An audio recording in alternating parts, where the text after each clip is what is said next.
work out how to do it. With any luck, you should be able to see my screen. Is that possible, everybody? Yes. What I do need to do is minimize this and stick it out of the way. Right.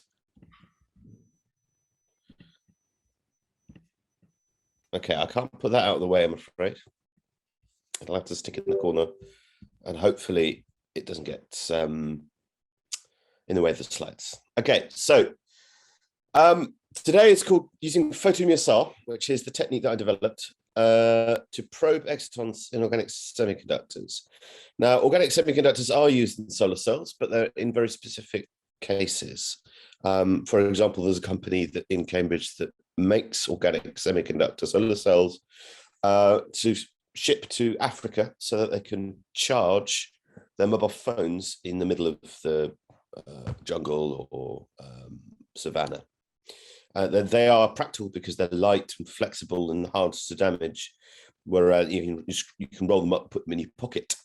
Whereas with a traditional solar cell, it's a big, heavy piece of engineering involving steel and silicon, and therefore isn't portable. So that's why they're popular. They're not as good as a solar cell to put on the roof because then they don't last as long. They get damaged with UV. But they are useful, and that's where I am here today. So I talk about Photomuse. Well, what is mu? Let's start with the easy bit. Mu is a muon, okay? And that's a fundamental particle that shares its properties with an electron. It's a spin-half fundamental particle. It's in the same family as an electron. In other words, it's something called a lepton. Okay, in this case, it's positively charged, whereas an electron is negatively charged, which technically makes it an antimatter. It technically makes it antimatter. So this is, in this case, it's actually an antimuon. They are 100% spin polarized at production, and that's actually quite an important point because there aren't very many techniques where you get 100% spin polarization, and it's actually the loss of that spin that we use in order to track material properties. They're created at particle accelerators and can be used to probe the spin dynamics and magnetism in material. The key point here being 100% spin polarized, and any spin or magnetic interactions in the material that you implant them results in a spin loss because it has nowhere to go. It's already 100%. And the time dependent, temperature dependent, and magnetic field dependence, or in this case, light dependence of that spin loss is what we can measure. Okay. I told you they're made in particle accelerators. There are 4 in the world that can do it. 2 happen to be in Europe, which is good news. You've got a continuous source in Canada and in Switzerland, and then you have pulsed sources in the UK and in Japan. Okay, there isn't a source in Indonesia. If you get a synchrotron, it may well be that a neutron synchrotron, it may well be that you can have a muon source as well, but that's a discussion for another time. There are fundamentally 2 ways to use muons. There are actually more, but let's only talk about the 2, otherwise it gets too complicated. The first one, if anybody is an NMR expert in the audience, will realize that you have a 1/2 rotation. So what happens is you have 100% spin polarized muons entering in the sample. In this case, it's a continuous source. You have a stopped counter. Okay, that muon processes around the magnetic field in a 1/T2 rotation. It's a Lamore precession. Okay, and then at some point, the muon, it's an unstable particle. Okay, it's not like an electron that's stable. It's an unstable particle. At some point, that muon radioactively decays into a positron. Okay, that positron can be detected on a positron detector, which then acts as a stop timer.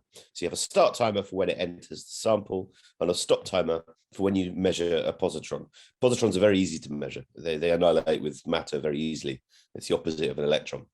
That positron is emitted in a direction that is correlated with a muon spin at the time of decay. So if you measure how the positrons rotate through time, then you end up with measuring how the muon's spin rotates through time. And so it's a very good way of extracting information about the internal magnetic field within the sample. Essentially, the frequency at which the muon rotates is directly proportional to the magnetic field that's internal to the sample.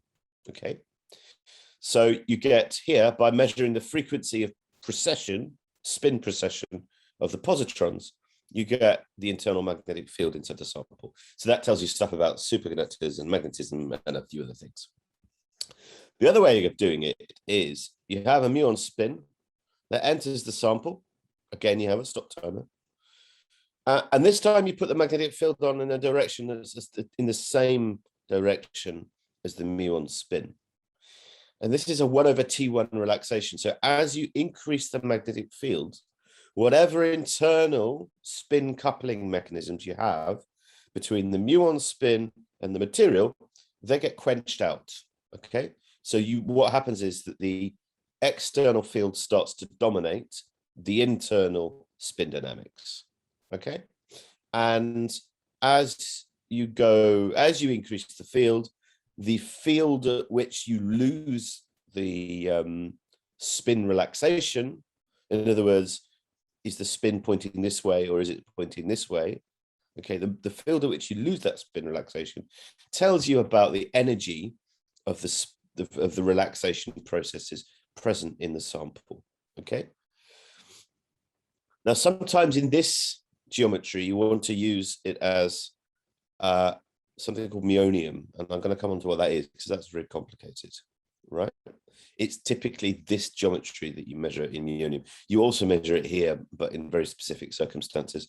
In this geometry is typically when you use this light hydrogen muonium, which I'll come on to.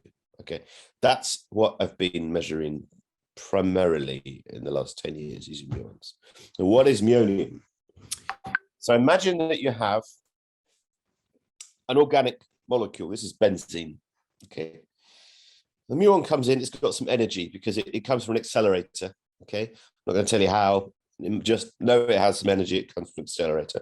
It needs to lose that energy before it thermalizes in the sample, and you can use it to do your measurements. Okay, if in an organic semiconductor in particular, where you've got aromatic rings, double bonds or triple bonds, you're in a situation where that positively charged muon can extract an electron from a molecule somewhere in the material, okay, and form an atom, an unstable atom, where your nucleus is a muon and you're surrounded by a single electron.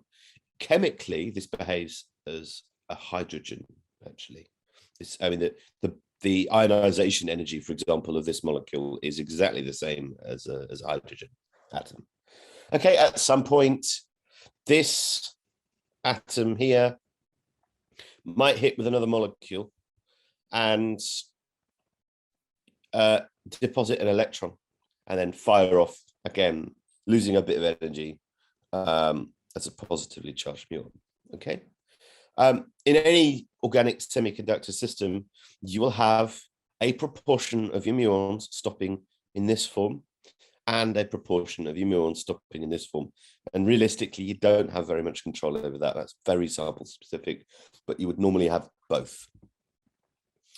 So this here can bond with an atom, not with an atom, with a molecule, just as if it were a hydrogen atom, just as if you were going to bubble hydrogen gas through some fats to hydrogenate them. You know, you can chemically react this with a molecule.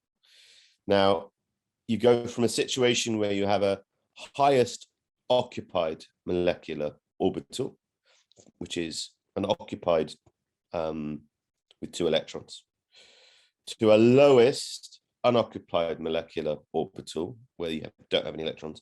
And then this is your energy gap between the HOMO and the LUMO. This is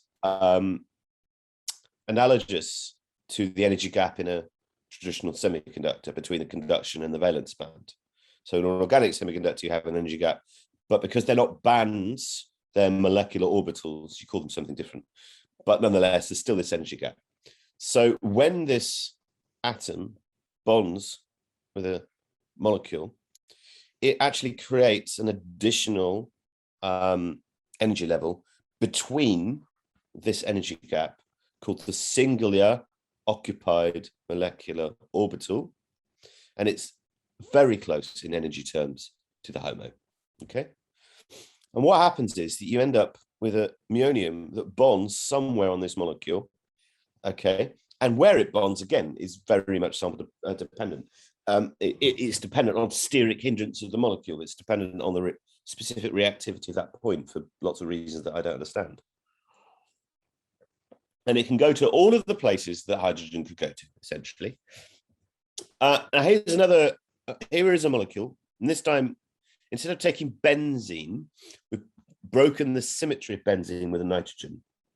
And as you can see, the muon can bond as a hydrogen would bond on these points here, which are symmetrical about that nitrogen.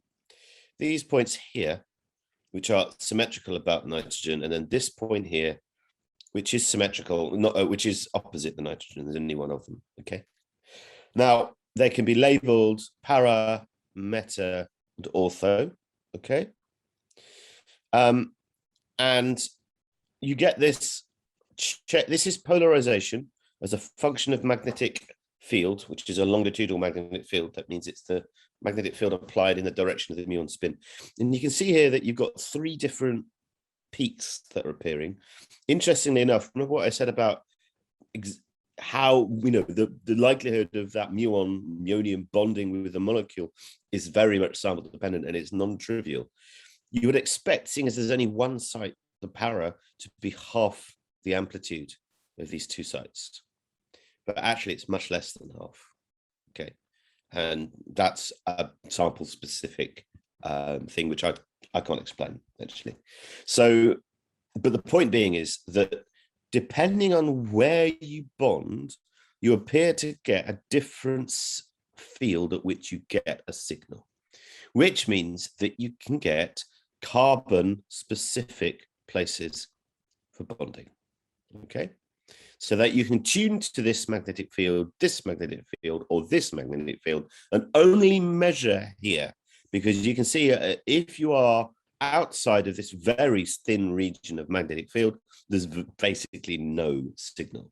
So you can tune with a magnetic field to a specific carbon to measure, okay? And that's the idea behind the experiments with light. You tune to a specific carbon, you shine light at it, and you see what happens. So what is this peak? Well, for those of you that are physicists out there, which I'm sure there are plenty, here is a Hamiltonian. It contains interactions between the muons, the different spins in the system. Okay, essentially it's spin-spin interactions, Zeeman terms, quadrupolar terms, etc. Okay, so this is the very simplified one. There are many more terms, and this is all you need to know. Spin-spin interaction and a couple of Zeeman terms. Okay, what happens is when you've got a coupled spin system, meaning you've got a muon spin and an electron spin coupled together, you end up in a singlet or a triplet state, depending on the initial spin state of the system. Okay. At 0 magnetic field, the triplets are degenerate. They have the same energy. The singlet is a lower energy. As you apply a magnetic field, you tune the energy of the singlet, it goes down, and you split the energy of the triplet.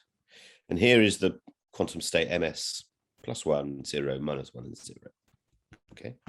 At some point, and that's determined by materials properties, which is determined by where the muon bonds, okay, there is an energy level crossing. So in this case, the ms1 and ms0 cross each other. And that results in a near degeneracy. They actually avoid the crossing, which means that you go from a polarization of the muon spin, which is 1, because you've got a higher magnetic field on and you decoupled it from the environment, to suddenly there being an energy difference to another spin state, and it precesses between the 2 spin states. It just quantum mechanically precesses between these two spin states because they are effectively degenerate. Okay, they have the same energy. The muon spin just precesses between the two states. That reduces the overall polarization. As you can see, the average polarization here is lower than the polarization without any precession. So it reduces the muon's polarization, and you end up with something called an ALC resonance. That ALC resonance is position dependent. So if you remember back here, if the muon sits here, or if the muon sits here, or if the muon sits here, determines the local coupling of that muon to its spin environment, okay? Which then determines the magnetic field at which the ALC resonance sits, okay? So that's the physics of it. We can now actually look, I'll move on because this is not needed. Okay, I will go through this. So real data from TIPS pentacene, which is the molecule I'm going to spend most of my time about in the solid state, shows an ALC resonance and an ALC resonance, which is bigger because in addition to there being an ALC resonance that as a result of just the spin physics, you get vibrations in the molecule, which then gives you spin flips. So you get a higher ALC resonance amplitude. The muons, the electron spin flips, and therefore the muon spin flips, and therefore you get a bigger resonance. So this is TIPS pentacene. It's a pentacene molecule with a double bond, sorry, a C triple bond C, followed by silicon, and then some propyl groups. Okay, this is a useful molecule because it's easy soluble and it's stable. It's easy to make. It does something called singlet fission, which I'll come on to. Okay, so the idea behind the light experiments were to put light in. I built this spectrometer. This is a laser. It's enormous. It's the size of 2 adult human beings. This is the statistic. So this is the spectrometer that I built in terms of in terms of you know, the muon spectrometer with the light going in. I did the light bit. The muon spectrometer was already there. The color bits, the bit that I built and designed. This blue tube is where the light comes in, and then it goes into the spectrometer. It's a 2.5 joules per 8 nanosecond pulse at 1064, which is an enormous laser. It's got 5 fixed wavelengths plus a tunable oppo, where there's no less than 15 millijoules per pulse over the full wavelength range, unless you're talking about the duplication point, in which case it's virtually nothing. So we have a tunable 3,000 to nearly 20,000 tunable wavelength available with delay lines of up to 20 milliseconds. Okay, so the idea is that you take a laser pulse, you fire it at your laser, at your sample, you then have a muon pulse, and you have a delay time between the laser pulse and the muon pulse. What you do is you trigger the laser before the muon pulse comes in. After that, you acquire data. Okay, that means that you'd go from the ground state to an excited state, to measuring an excited state. Here's the muon. Okay, and the idea is that you can tune to the resonance here, tune to the resonance here, and tune to the resonance here to pick up some kind of picture about where this exciton is on the molecule. All right, what's the wave function of that molecule, of that exciton on the molecule, and then just to make sure that you have a baseline, you also measure without light 20 milliseconds later. So then you have a muon pulse, and then you have data acquisition with no light. So it's light, no light, light, no light, light, no light. And then you gate them into different data sets. Okay, I'm going to skip past this. Right. Why TIPS pentacene? We already know it. It's a small molecule. We want to see whether we can measure excitons without any funny charge transfer states. It undergoes singular fission, which means for every photon you put in, you get 2 triplet excitons with a lifetime of 6.5 microseconds, which is an ideal lifetime, given that our time limit is 100 nanoseconds. So 6.5 microseconds is perfect. We can measure between 100 nanoseconds and 20 milliseconds. And this is in the middle. It's soluble, which means that we can optimize the muon penetration length and the light penetration length to make sure they overlap with each other. And we've already done the DFT. Remember this? Well, remember we can choose where we sit on the molecule just by looking at the magnetic field, or choose where we're looking at just by looking at the magnetic field. Here is the equivalent for TIPS pentacene. I call this slide "Keep It Simple, Stupid" because we tried to keep it simple. Okay, so there's a resonance down at 3000 Gauss, which is 300 millitesla, and then there's a double resonance that overlaps each other about 700 millitesla. The DFT calculations say that this is what we should have, so that's in pretty good agreement. Actually, it's excellent agreement.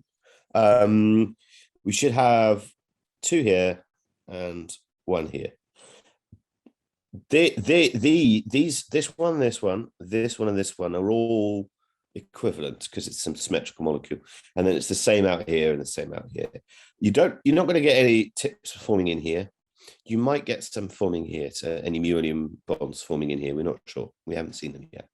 Okay, so you can see immediately when you put light on, there is a small effect. Something changes in the molecule. The problem that we've got is that you can't fit it very well because you just don't have the statistics or the number of points. If we'd have had more beam time, then we could double the number of points, much better fits. So what we did was we just integrated underneath the curve in order to demonstrate that there's a change in amplitude. And then we use that as our monitor of what's going on with the light. Okay, so on this part of the molecule, there's no effect. Okay, but on this part of the molecule, there's a light-induced effect. That's what we can see. There's nothing much going on here within the error bars. If there is something going on, we can't see it. Here, there is something going on within the error bars, and the question is what? So what we did was we sat on a single point here, okay, just left of the center, because here, just left of the center is the biggest point separation of these, all right? And then we sat there and then we measured as a function of delay time. And you can see on this point, there's nothing going on up to 14 microseconds.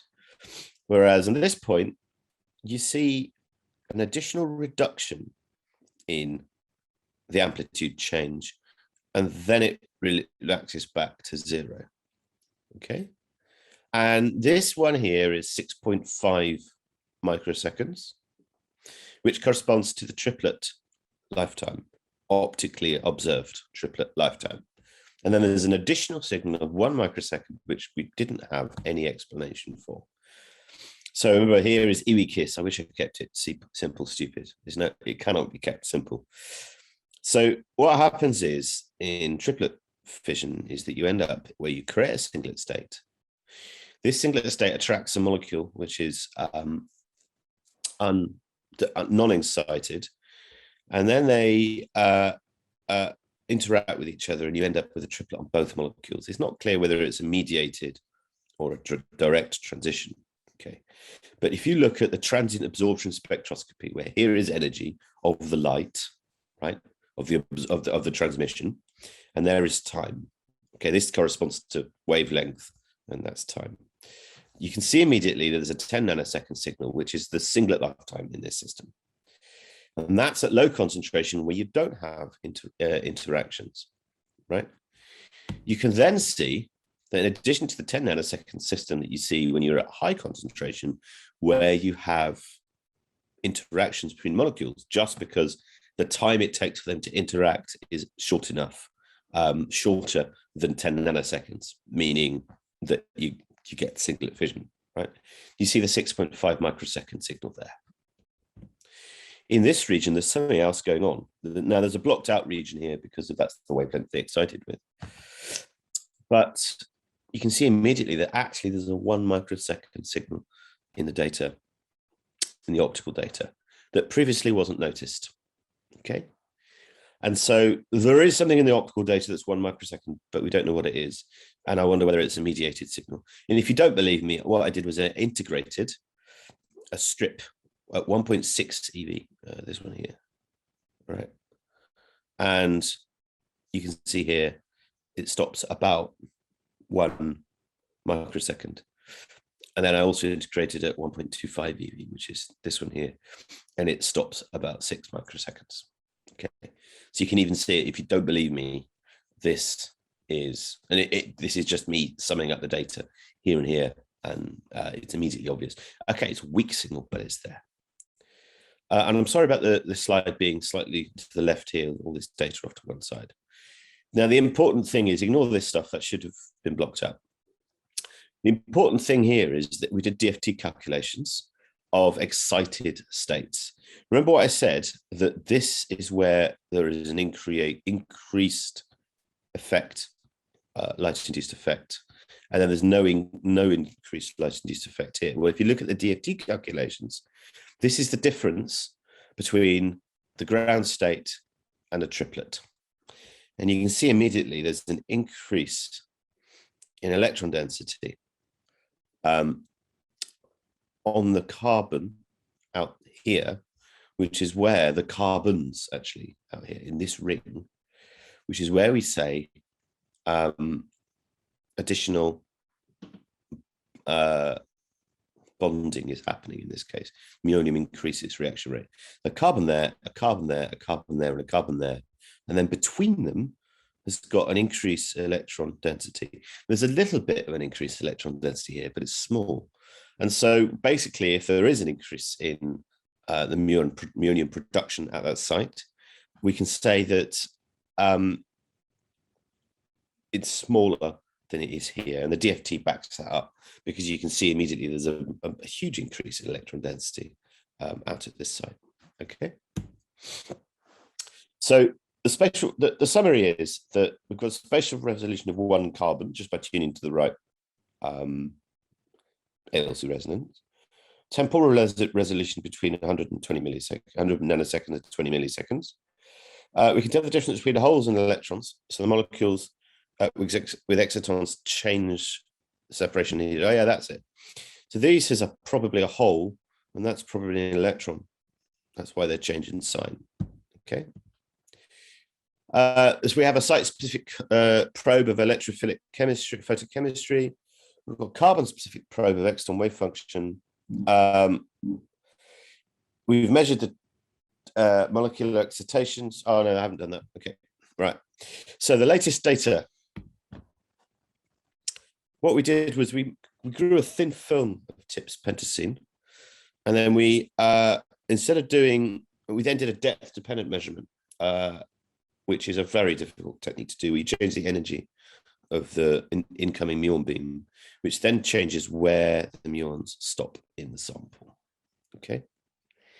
And then you can see immediately with light on and light off, there is quite a huge change, because you're right at that surface. You're right up here at this surface. Okay, and there's an ALC resonance in the right place. The light penetration depth is a function. You can see here that the difference between light-induced signal is a function of depth, as it should be. As you get further in, it comes to 0. Okay, this is as it should be. This is a nice result. In a thin film, rather than a liquid state, with a lower energy muon beam, which is energy variable, we can measure directly the light penetration depth in the sample simply by measuring the excitonic density. So one idea that I had was a solid state matrix approach, where you have an acceptor and a donor, right? And then you put on a very thin electrode. They have electrons moving up to this electrode, holes moving down to that electrode.